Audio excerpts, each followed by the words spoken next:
history weekend without fail, and we are here again amidst a lot of craziness that I'll be talking about a little bit later. I really would like to thank you all for joining us, and for the 6,000 subscribers, we have finally reached our goal, a legion of friendly neighborhood historians. All really great to have you. We have my wonderful moderator, Simon the Bunny, holding down the chat. And for the next hour or so, we will be answering any questions you have related to history. You can ask me anything about any historical topic at all.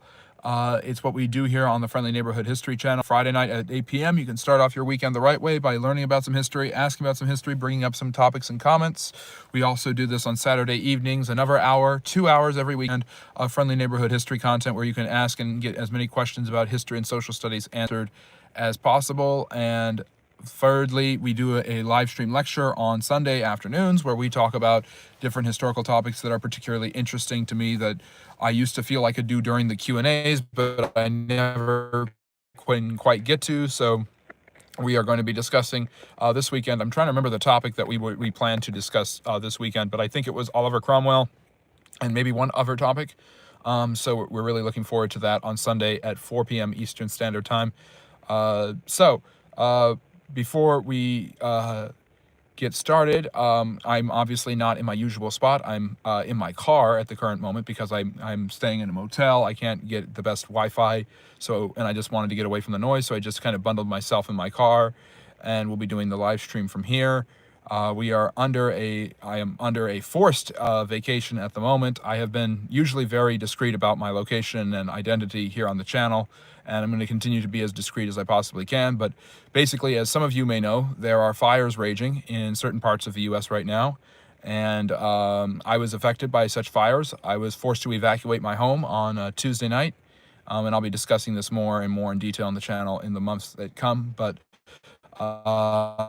basically, my house burned down on Tuesday evening into Wednesday morning, and because of that, we evacuated. Fortunately, me and my family ahead of time, and we're able to find places to stay. Unfortunately, we have a permanent place to stay that we will be at for the foreseeable future, but due to the fires and everything else that happened, we are not going. We are that house with all of its accoutrements and all of its style, and of course my background with everything you guys are so used to seeing is gone. All of my equipment is gone.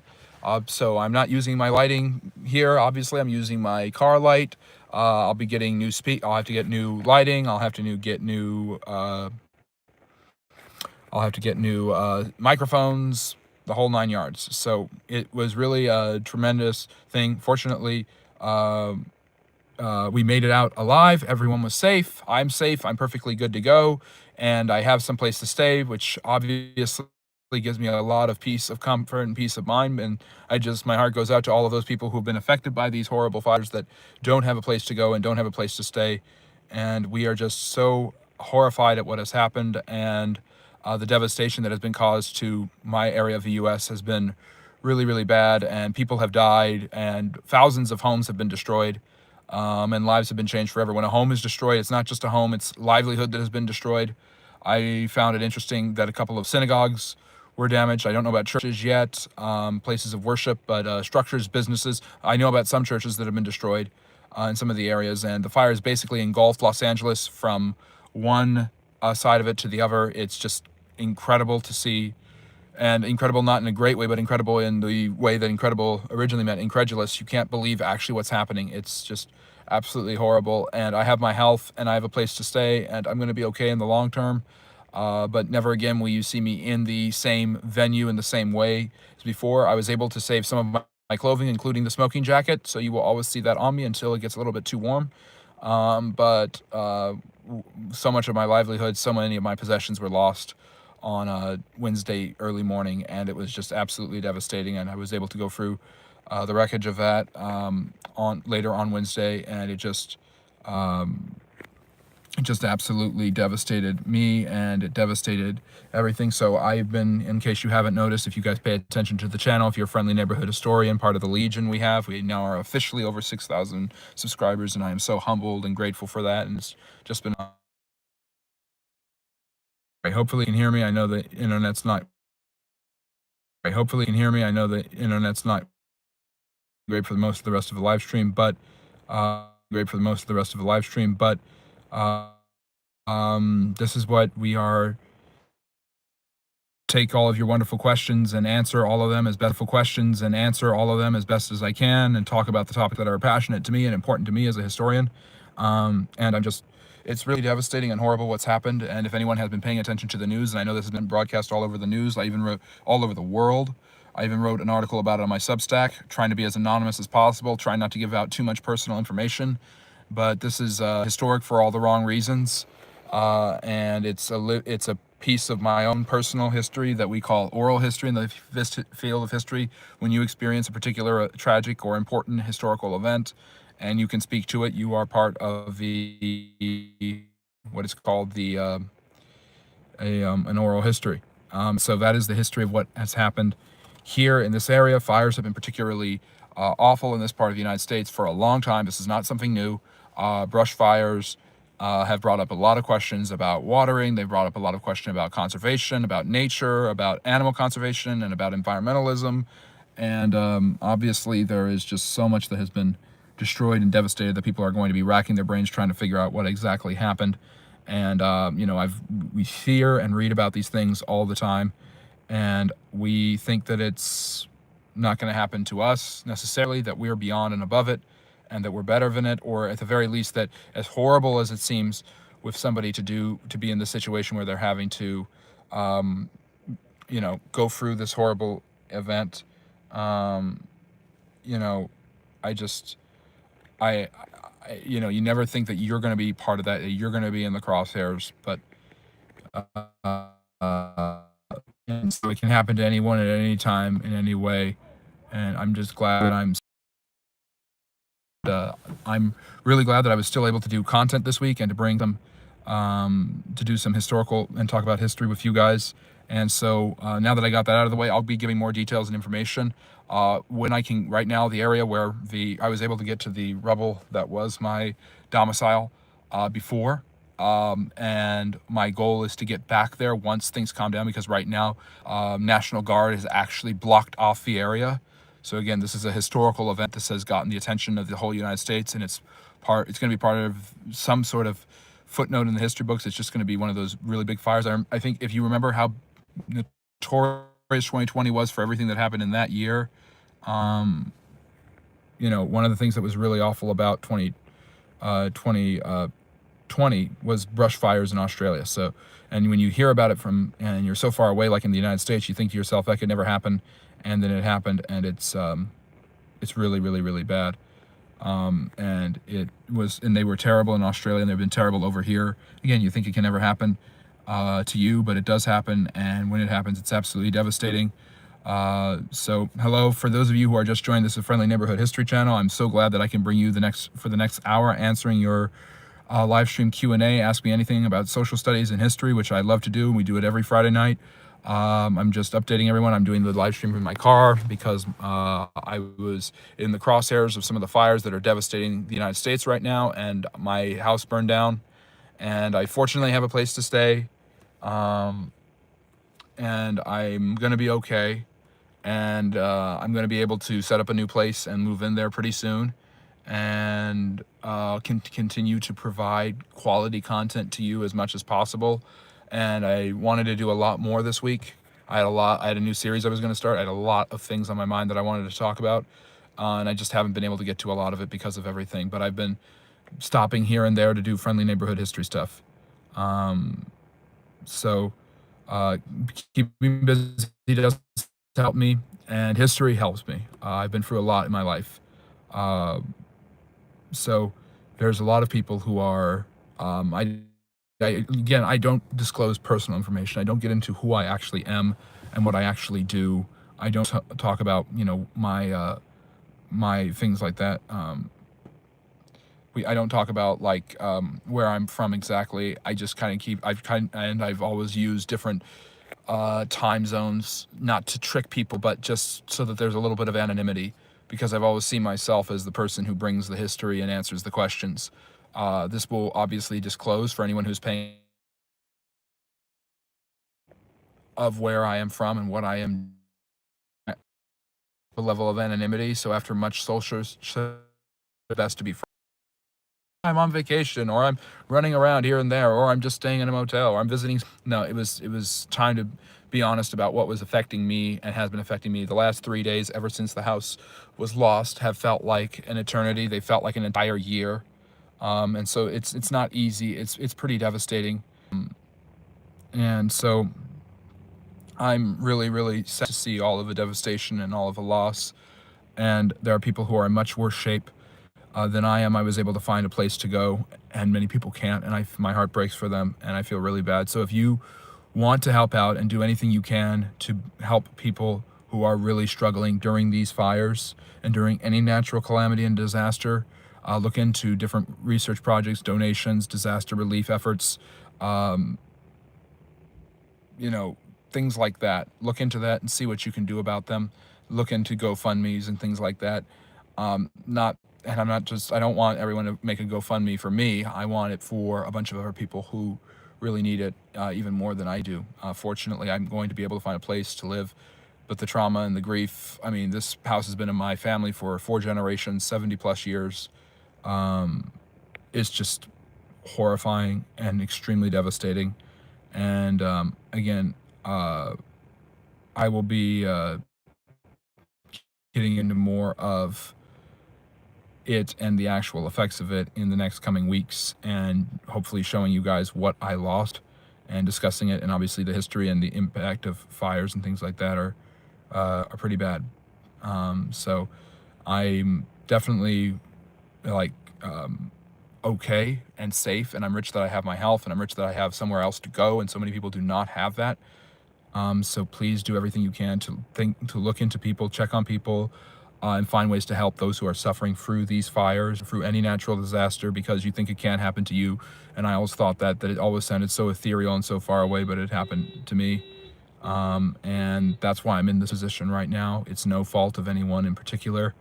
And I'm just going to try to move forward and provide the best quality history content I can. And as Simon was saying, we can take a break, but the truth of the matter is, there is everyone would be happy if I took a break and moved on and just kind of focused on me and getting myself situated in a new place and getting my life together. And that's true, but I need some leisure time. I need things to do that preoccupy me, and I need things to do that bring me joy and bring me comfort and bring me some feeling of normalcy. And history brings me all of those things and always has. I mean, I've been studying this stuff for more than 20 years, which is saying something based on whatever you can suppose about my age. You guys know somewhere of where I live now if you're paying attention. But I try to keep as anonymous as possible, and this was just one issue where I felt that I needed to be totally transparent, and so I am. So do what you can to help others, check in on others, and always know that you can be in the crosshairs of any of these things at any time, so do your best to create good karma and all of that great stuff. But yes, for the next, about 46 minutes, I will be answering any questions, topics you guys would like to talk about related to history. So if you have anything you would like to ask about social studies, history, please be sure to drop it in the chat, and I will be happy to answer it and talk about history with you guys, because that brings me joy. I mean, and even in this trying time, it brings me a lot of joy to do this with you guys. Yeah. So hopefully we can get some history in there and talk about some history. And yeah. And that's what we do here at the Friendly Neighborhood History Channel. So Cherish, you're in the absolute right place. I'm sorry that the mood is very dour and sad right now. It's just been a sad and difficult time for myself and so many others around me. And I will get through this, and I know that I will get through this, and I know you guys will help me get through it. So if you have anything you would like to ask related to social studies history, please be sure to ask a question, drop it in the chat or something like that. No, Freshly, I'm unfortunately not going on a date, although I wish I was. I am living in a motel right now because if you just are joining us freshly, Wednesday morning my house burned down in the fires that are ravaging the U.S. right now. So unfortunately, I'm going to have a place to stay permanently, but these are the arrangements, so that's why I'm in my car. Otherwise,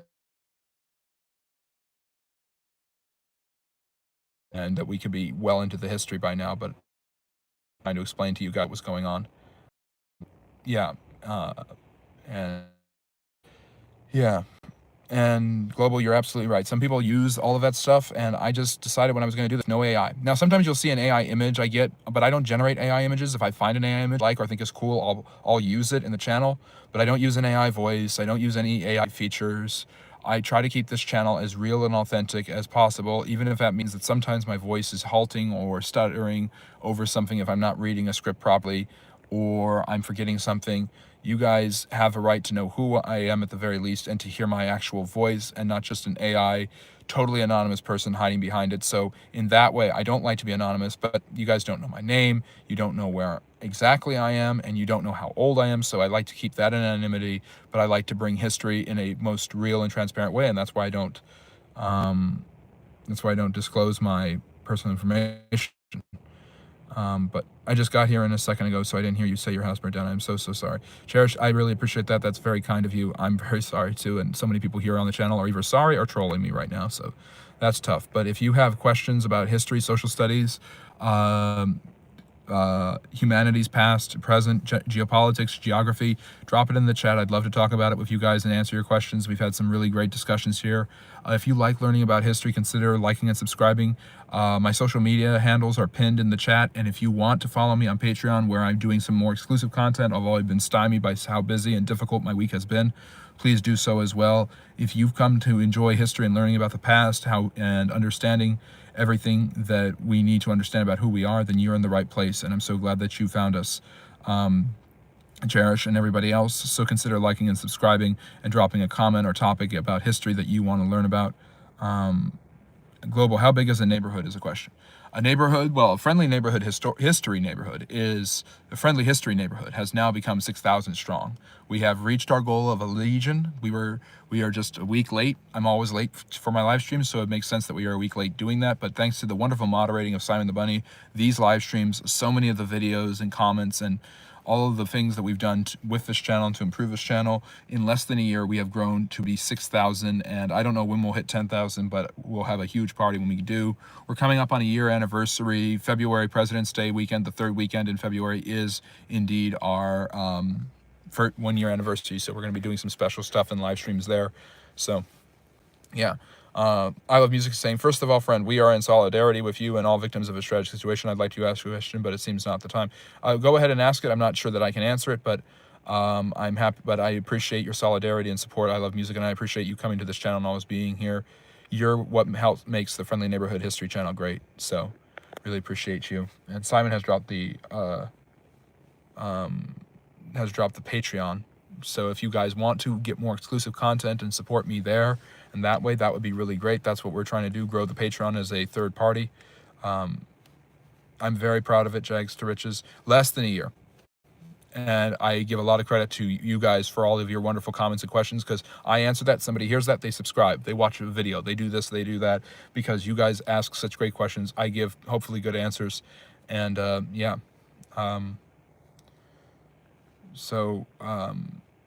That's basically what I do. And make sure, in the process of liking and subscribing and checking out all those different handles, I also have a Substack where I've written articles even about the most recent tragedy that impacted my life and is why I'm sitting in a car and not in my usual chair. Please check out my Substack. Simon can drop that in the chat when he gets a chance. But yes, if you have social studies questions to ask, anything you want to ask right now, humanities, social studies, that's what we do here at the Friendly Neighborhood History channel. Please be sure to do so. Fidel is asking, I'm interested in your family tree. Who was the first to own your home and what did they do for a living? Thanks. I'm not going to get too much into it, but I'm half Italian and half Anglo. At least from, well, I'm actually a mix of a bunch of different things, but I have Italian and Irish and Anglo roots in me, and so my great-grandmother came over from Italy as an immigrant, came through Boston Harbor, not Ellis Island, but settled in upstate New York and eventually moved to California, and bought the property in the early 50s with cash. Born in that house, so that house, and we're absolutely devastated. Yes, we lost our home.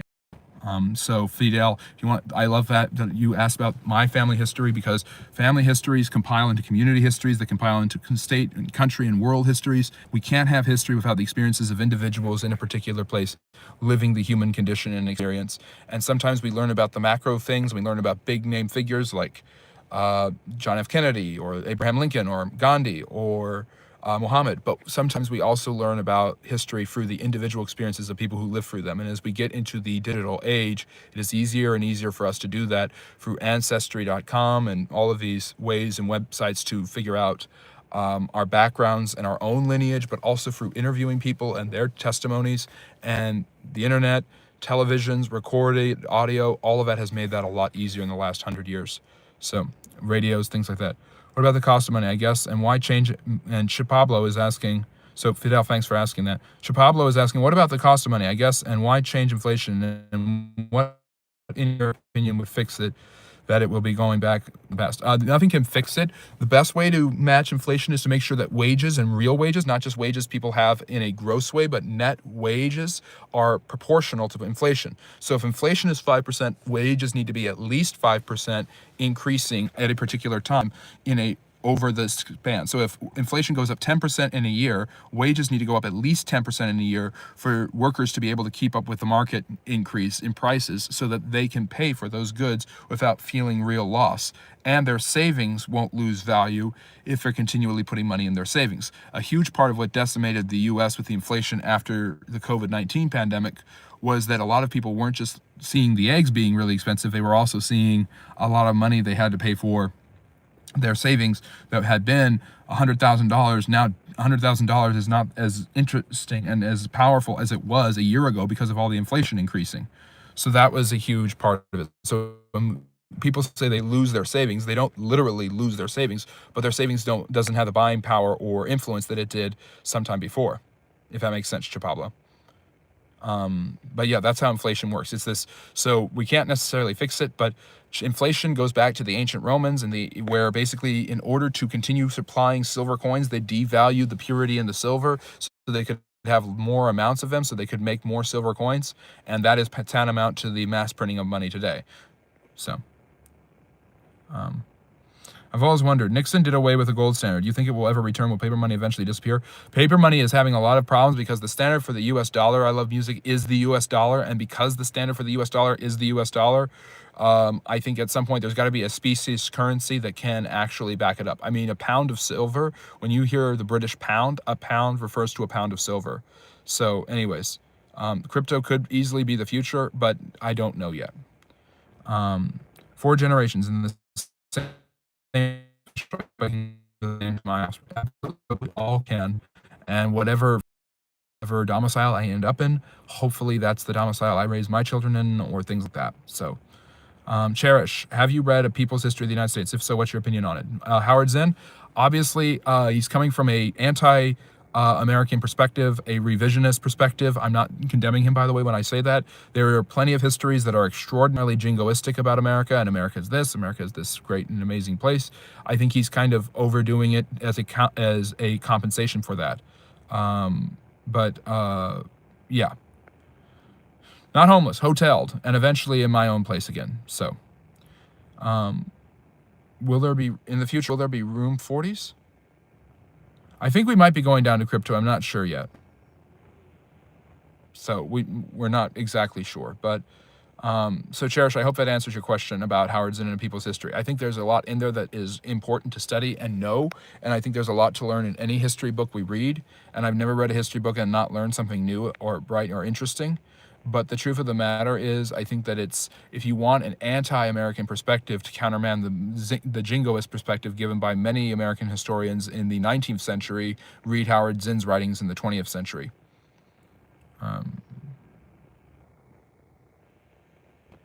So basically, that's where I'm going with there. So I hope that that answers your question. Fortunately, it was insured, so okay in that regard and everything, and that's a new place, but get settlements, and there's going to be a lot of people in line for that with so much devastation to the area. So we'll see what happens next there. What is your opinion on Malcolm X?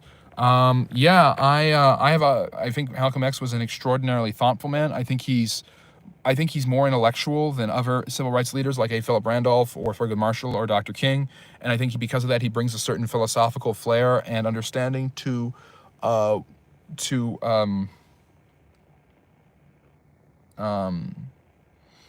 Okay, I'm sorry, the screen froze. I'm trying to do my best with 5G right now. So if I'm having technical difficulties, by the way, I really apologize for that. Obviously not my intention. My screen seems fine from where I am. Um, Malcolm X was philosophically understood the deeper issues that were systemically attacking and maiming and marring African Americans in their experience in the United States. And he did advocate for violence, but he was turning away from that before he was shot and killed, probably by a member of Islam for his rejection of the Nation of Islam, a member of Nation Islam, when he became to Mecca in the mid 1960s. So it's interesting. American presidents have said the country is exceptional. What does that mean to you? Well, American presidents are saying that because they have to go off of a basis of patriotism and they have to rally a national common thread so they can push their agendas. When they're saying America is exceptional, America is exceptional in what? For them, it's exceptional in that it has so many successes. It has a strong economy. It has a strong military. It's seen as a leader in world affairs. The U.S. dollar and English, the lingua franca of America, are indeed the common monetary front and lingua franca all throughout the world because of the influence and power of the United States. So the United States, ever since for almost a century, has been a world power. Since the end of World War II, they've been the leading world power, along with the Soviet Union during the Cold War. And over the last 30 years, they see themselves as the undisputed overseers of the world, for better or for worse. Yeah, that is sad. Yeah, global. I would understand why they would change the law after that. That makes a lot of sense. Would MLK have been disappointed where we are in terms of what he preached, espoused? Would he think we are living in the dream as he had described then? Well, basically, I think he would be somewhat disappointed. I think that things obviously did not go the way that he would have. I think that if you look at what happened after King's death, there were violent protests and riots everywhere, and I don't think he would have liked that. That obviously doesn't reflect his ideas. And by the way, Malcolm X's ideas were changing too after he left the Nation of Islam and the organization that was originally started by Elijah Muhammad and eventually inherited by the anti-Semitic and racist Louis Farrakhan.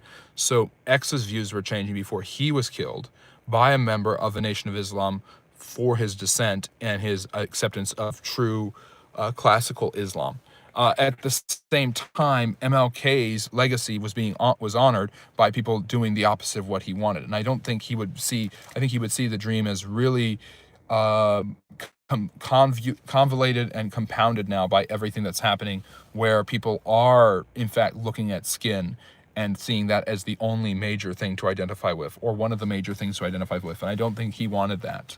So I don't know if I'm not, and I think that he is becoming an object of criticism slowly but surely by more radical critical thinking, what we call the woke crowd, woke ideology. I think it can't help but be critical of Dr. King and his vision. So if people evolve their positions, is that a reflection of what history is? Well, their own positions have gone through a history. So people evolve people evolve their understandings and their perspectives on a particular position as things change. And people have different interpretations of history, and there's this idea of the right versus wrong side of history. I've never liked that because I don't believe history has a right or wrong side. History, when you study what happens in history and why it happened and what caused it, it's not teaching you ethical lessons necessarily, no more than learning that, removing all the blood from a human being by cutting their throat or by slitting their throat can kill them. In science, you see the ethical lessons there. You infer strong enough to be able to infer anything. So when you read and things like that, you're looking at what has happened over a period of time. You're not supposed to necessarily have a moral reaction. So I've never liked the idea of the right or wrong side of history. However, we can obviously see there are right things that happened in history, and there are very wrong. They see those wrong things becoming right or those right things becoming wrong. So that evolution is definitely part of history. I wouldn't call it history in of itself, though. Well, Manifest Destiny, if I wanted to make a historical judgment, I would say Manifest Destiny had a lot of negative and horrible effects. Look at the Native Americans, look at the Mexicans, look at the impact on the land and the nature around it. Look at the buffalo population and how severely that was reduced because white pioneers did not understand the need for hunting in margins and hunting in quotas like the Indians did. And so, because of that, I think people are allowed to. So I think it had good effects, obviously, but it also had really bad effects because of it.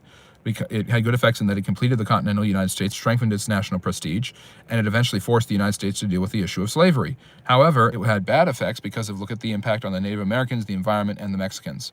So, if you're enjoying what we're talking about and the questions I'm answering, like and subscribe. And for those of you who don't know, Manifest Destiny was the idea that became popular in the United States in the 1830s and 1840s that it should take over all of the Western territory from the Atlantic in the east to the Pacific in the west and go from sea to shining sea. Coined by John L. O'Sullivan, who also coined the term Manifest Destiny, who was pressuring the Democrats under a man named James Polk, who became president in the 1840s, to push westward. And Polk did this by threatening war with Great Britain in order to take what is now the Oregon Territory, northwest, the Pacific Northwest, and then actually going to war with Mexico in the Mexican-American War, capturing all of Mexico and giving half of it back to the Mexicans while taking California and the Southwest. So,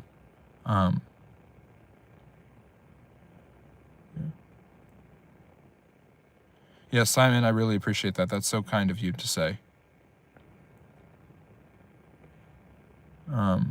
Many believe more of God's creations on planet is a good thing. Antinatalism believes life is suffering and do not breed children or any life. Yes, that's a common belief, and I don't think it's true. That's a Malthusian practice, and I think that the problem with Thomas Malthus's ideas is basically this assumption that humans will run out of ideas on how to survive.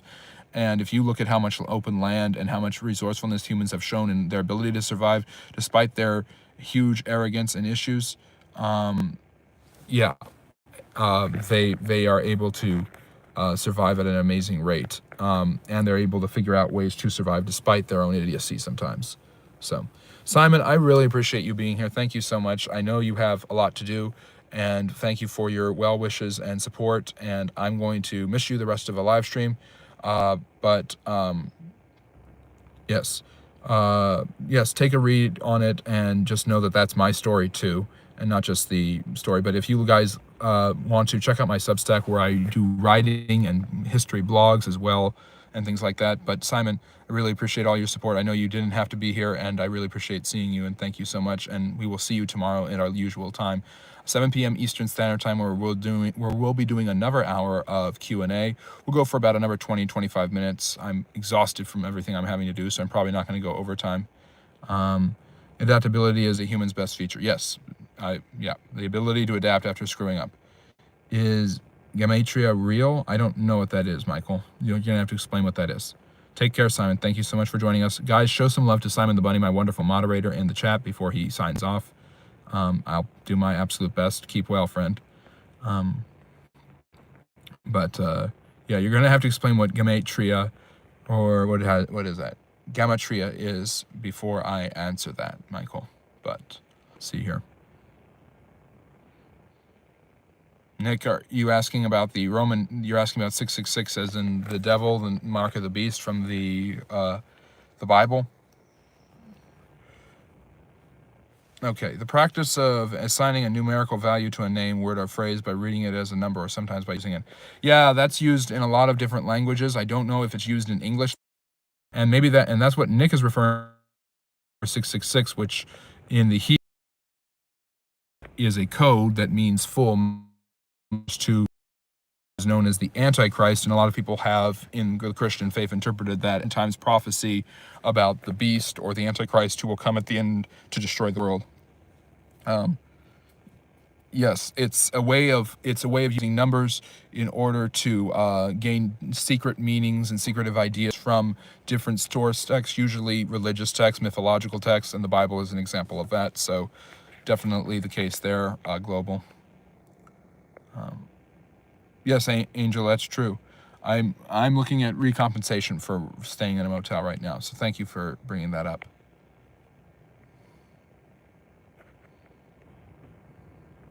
But Michael, I think I explained what I think I got on about the right topic. Thank you, Angel. The same to you. I am very blessed. I have my health. I survived, and I'm going to get through this better.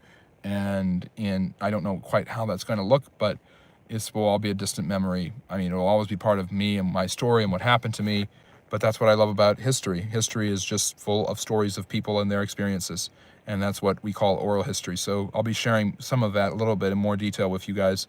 But this channel isn't about me, it's about everything that we talk about with history. So if you have a history topic, question, or comment, drop it in the chat. Consider liking and subscribing and joining the Friendly Neighborhood Historians. Do you believe the fires in California were set up? No, I do not believe the fires in California were set up. As somebody who is obviously personally dealing with a lot of this, I can tell you that they were not. There's people talking about, so there's a lot going on with these fires, and a lot of people are going to be in a lot of trouble. First of all, the mayor of Los Angeles looks totally incompetent to most people's eyes from what's happening. The governor is also can't seem to ever catch a break, whether it's COVID or this. Governor Gavin Newsom of California is getting a lot of heat for this, no pun intended. I don't believe the fires were set up. What you have is an underfunded Los Angeles Fire Department, the LAFD, basically running out of water and, oops, I have to turn on my car to get the light to come back on. Sorry. But basically you have an underfunded LAFD, and the underfunded LAFD have not enough water in fire hoses. You have not enough chemicals. They were not able to drop helicopters with water and chemicals to fight the fire because the president visiting. Now, that's not President Biden's fault. That is a law that says when presidents are visiting, they can't fly helicopters overhead due to security risks. They need to change that law because of look at what happened with all the fires and everything, and look at what damage that could have prevented. The mayor of Los Angeles knew that there was the National Weather Service warned her of the potential dangers of the wind and the fires and what that could do. And she went to Africa anyway. She came back and looks really, really bad in press conferences, answering questions of basically platitudinous nonsense, I would say, where I'm not trying to be mean. I'm not making this political. I don't care about the political identity of these people. I care about all the people who've lost their homes, who have nothing and nowhere to go. And the answers I hear are not, well, this is really bad and people are suffering. We're doing everything in our power. It's platitudinous stuff. It's not actually answering questions that reporters are asking her, and it makes her look extraordinarily weak. And there's going to be a lot of hell to pay for.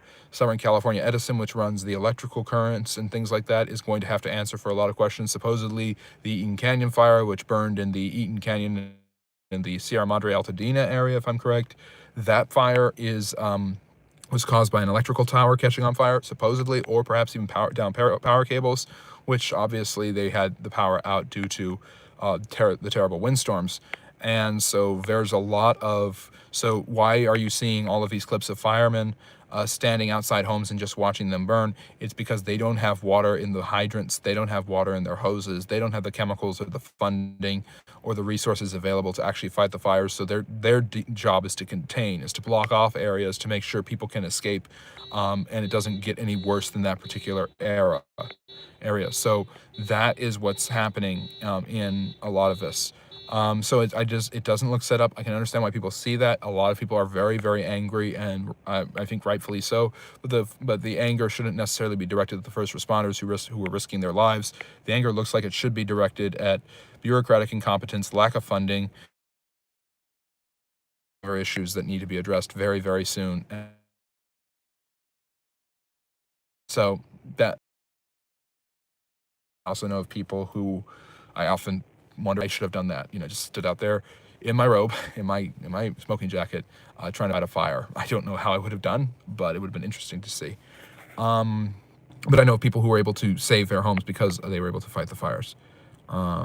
But the truth of the matter is, there's also people, they were taking water out of pools because they didn't have enough water. So I don't think it was a setup. I don't think it looks bad. It looks really, really bad to the whole world. And there's going to be a lot of heads rolling and questions asked, and problems are going to happen all over the place. But I'm not sure how deep it goes. Are you aware of the crisis in MF relationships and this divide affects the world history? Which relationships? I'm not sure what you mean, global. What's your background? Did you study history in college or just read a lot of books? Both. I have a master's and a bachelor's in history, and I am looking for my PhD next. So I will be the Dr. Friendly Neighborhood History channel. I don't give out my personal name and stuff like that, but because again, I am the conduit by which you learn. Hopefully, you guys are learning something about history, and if you are learning, consider liking and subscribing. Yeah, Luis, I understand where you're coming from and why a lot of people feel that way. It definitely doesn't look that good from everything that's happened. So, can you give us a few insights into the upcoming Trump presidency? Some differences this time around. Will his cabinet be more stable instead of a merry-go-round? Well, I love music. I don't know. I'm not a politician. I've done a lot of videos on the Trump presidency because as a historian, I realized, or at least the Trump re-election of 2024, because as a historian, I realized that this is a historical thing, seeing Donald Trump re-elected, the second president ever to be elected to 2 non-consecutive terms. Joining Grover Cleveland from the 1880s and 90s. But the truth of the matter is that Trump seems to be kind of, he kind of seemed to be walking into it blindly last time, kind of just trusting the basic general advice of pick this person for that. Now it's just he has an agenda, he has a political ideology and agenda that he's very familiar with and that he's going to push and propagate, and he has a geopolitical outlook that has a particular set of policy decisions and directions that he wants to go in. And so because of that, he's going to pick people who tout that, who will be more or less yes men in many ways. And I think he feels that he was betrayed by people who were willing to, and I mean, I'm not saying that it's good to be a yes man. I'm saying that in general, politicians surround themselves with people who will be yes men, especially cabinets and staff. And I think Trump is doing that now more so than he did the first time around. Texas, I'm good to see you, but I'm not sure that's true. But I love music. I hope I answered your question. Yeah, Trump's decisions, especially with how magnitudinous he wants them to be and how much effect he wants to have, will affect the next few decades. I agree. What do you mean one man prioritized over thousands? They blame climate change. It's pathetic. Well, there might be something to do with climate change. I don't want to speculate. This is almost like it seems to me the politicization of any sort of natural disaster, just like any school shooting or something like that, is something that is just taken for granted in this culture, and then it becomes an RD thing, R versus D, Republican versus Democrat in the United States. The truth of the matter is, I don't want school shootings to. I mean, the gun control debate has to happen. The climate change debate has to happen. These fires may have very well been caused by climate change in some way, shape, or form, at least helped by it. But just because there's a natural disaster doesn't mean it's climate change. And even if there is climate change, how much of it is climate change as opposed to the bureaucratic incompetence that I've been talking about? That's not to take anything away from climate change, which is happening. But that's to say that just to blame everything on it actually undermines the importance of climate change. Yeah. So,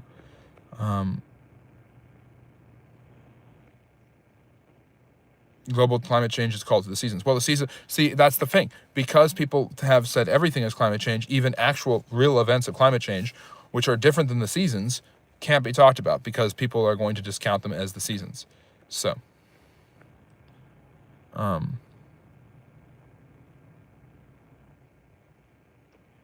Yeah, let me see here.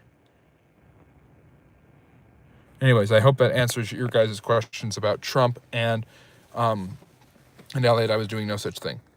And the fires and things like that. The homeless population of LA set the fires wait and see. There was a fire in Transit. I'm not going to say it's, but the fires were the Santa Monica area, which already has the Pacific Palisades. Largest fire, the first fire, the one that's burned more than anything else.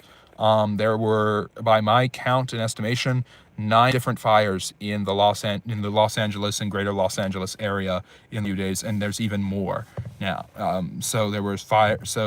And the big ones have been the Pacific Palisades fire, which burned the west side in Santa Monica and Malibu, and obviously the township of Pacific Palisades. And then the Eaton Canyon fire on the east side burned like Arcadia, Monrovia, Pasadena, Altadena, areas like that, at least part of them. So anyways, 9 fires is really bad. I don't know if it's necessarily a particular unhoused person who caused them. It seems like the Eaton Canyon fire may have been caused by some sort of accident / bureaucratic incompetence, or who knows, maybe it was just caused because fires happen when and the wind made it go out of control. A lot of people are blaming Governor Newsom for not actually effectively using the water supply that he got from the state when water bonds are passed and they haven't built any new dams because of reservoirs haven't been built because of regulations and environmental checks that need to be made, so it makes it a lot harder to build the reservoirs necessary. And at the same time, you have this issue of not building enough dams, of not having enough water available. So there's a lot going on. Nafi, what is a crypto Jew? I don't know what that means. I'd love to know your definition as somebody who is very involved with Jewish culture and community. Global, which Girl Scout cookie is your favorite? Finally, a question that's not about Trump, fires, things like that. I can relax a little bit with this one because I'm getting kind of hot in here. I love the Thin Mints. I got to go with the Thin Mints. They're just awesome. The hour is up. Will you be in tomorrow? Thank you for taking the time to join us. You are not alone, friend. Your friendly neighborhood history family is. That's so sweet of you. I love music. The hour is up, but I haven't been on for an hour. I'm going to go another 10 minutes or so. High winds aren't climate change. No, I agree. Just because something is happening doesn't make it climate change. And even if climate change has a little bit to do with it, that doesn't mean high winds aren't climate change. Yeah, just because something is happening, like a fire or even a hurricane or a tornado or something like this, that doesn't mean it's climate change. Saying it's climate change all the time is just you showing your colors that you want everything to be climate change, and it takes away from the real discussion that needs to happen. And it allows people who don't believe in climate change to point the finger and basically close their ears. So when you have an issue and you paint the broad brush, you allow people to ignore and shake off what's actually happening. So I thought you were smart. Jew history. I mean, Nafi, I mean, I'm a free speech absolutist. You can say anything you want in here, and that's really awful. I mean, I'm not a Jew history. I like history. I like any history of any people, of any group. And if you like to learn about history, ask me about it. I didn't get any Jew history. I was not educated by Jews. But just because I believe that they're good a lot of them are good people, doesn't mean that I'm like Jew history. So let me see here. Fidel Torres. Any cool history stories of the Marx Brothers related to that town? Yeah, the Marx Brothers, I don't know any cool stories. I'm not a huge buff on, I know a lot about classic movies. I love classic movies and old Hollywood stuff. So the smoking jacket kind of fits because you see it in the old stuff a lot. But I think the Marx Brothers, I just love some of Groucho Marx's humor. Like, I must admit, I was born at a very young age. Or the other one where he's like, outside of a dog, a book is man's best friend. Inside of a dog, it's too dark to read. Very, very cute jokes. Irish is saying Olympics are coming to LA in 2028, and they want to have LA as a smart city by 2028, but infrastructure has been the biggest hurdle. Looks like they just took care of a lot of infrastructure. Oh, isn't that interesting, Irish? So I'm a free speech absolutist. I let anyone bring up any perspective they want and ask or say anything they want. I don't usually espouse conspiracy theories or any ideas that would be usually considered conspiracy theories. I've moved theories like about JFK in my mind, from the conspiracy to the regular theory box. I don't know if that's necessarily connected, Irish, but I understand where you're coming from and why you think that way. And I always try to understand why people have the perspective they do, because I'd be a horrible historian if I don't look at people, their perspectives, and where they're coming from. I think I went off for a second.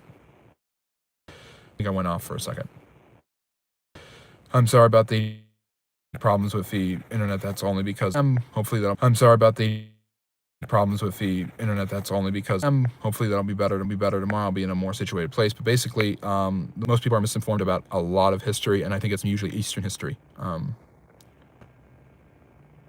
Why have Jews been kicked out of 109 nations? I don't know. Why were they targeted and killed in such large numbers during pogroms in the Holocaust? Why were they targeted and killed on October 7th in such large numbers? Because there's many different historical reasons, and Nafi, if you want me to actually explain them, I would be happy to explain them.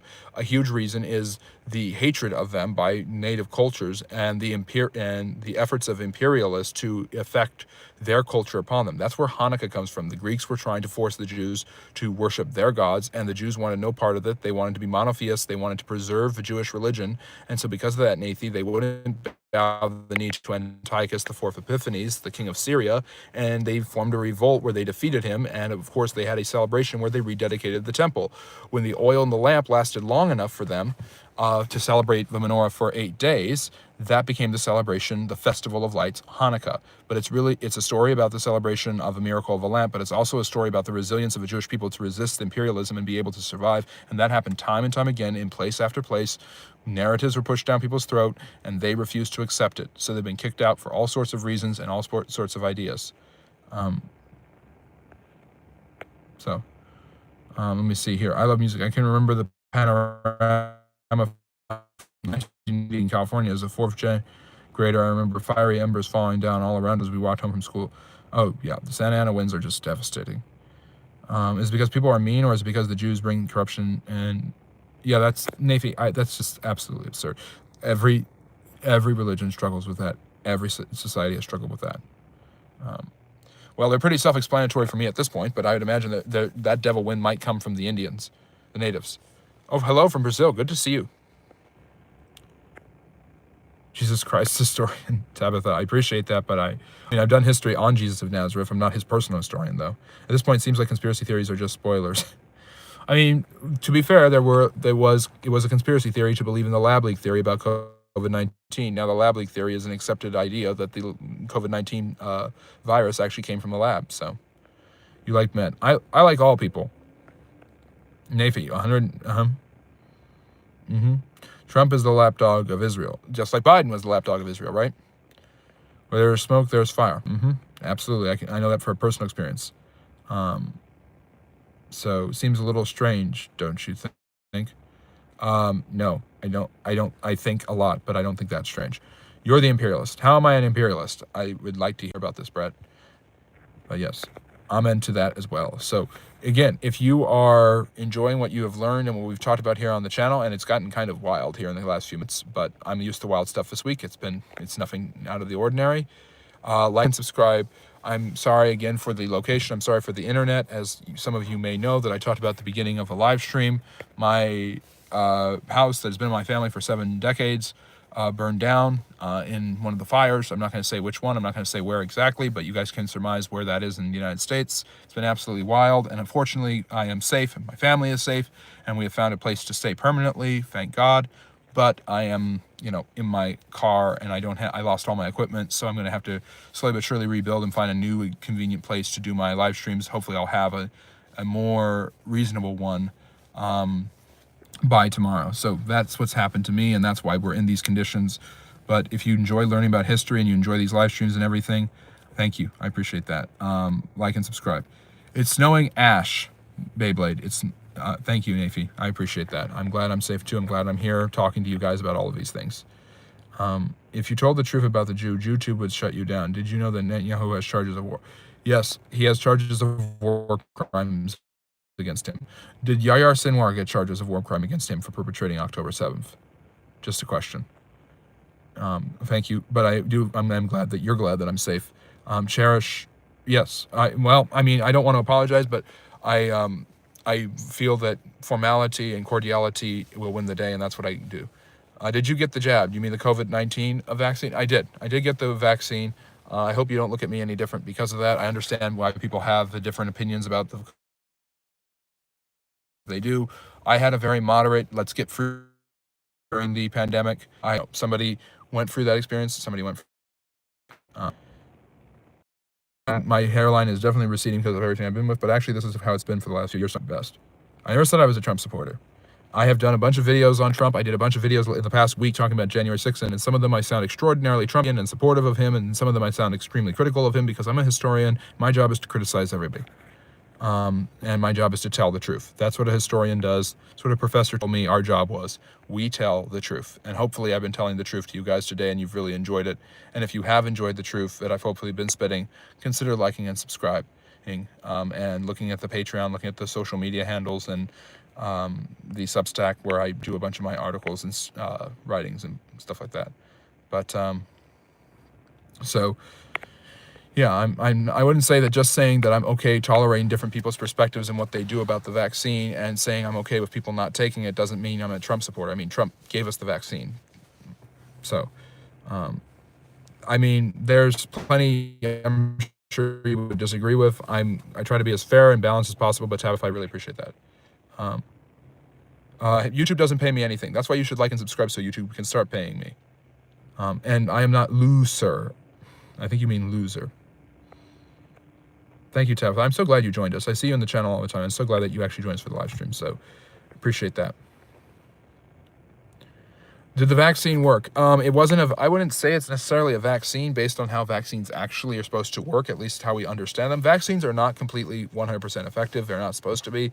The COVID vaccine was more like an immune systems booster. It did not stop transmission. It did not stop the spread of the disease, and it didn't stop you from getting really sick with it. It did supposedly stop, in many cases, the extreme form of the disease that could kill you and gave you a better chance of avoiding long COVID. See, I'm giving a very fair perspective there. I'm not saying that the COVID vaccine was useless. I am not saying it was useful. I didn't work in stopping COVID. I will say that, Texas. I will agree with you there. At least I can come with you there. I'm trying to be as fair and balanced on that perspective as possible. And with current affairs, geopolitics, which I talk about on the channel sometimes, I try to be as fair and balanced as possible. Interesting, ABs. I'll have to look into that. I know a lot of people were very worried about bird flu, and now the fires in California have kind of taken everyone's attention away from that here in the United States. I am from the United States, but I appreciate everybody who joins us from all over the world.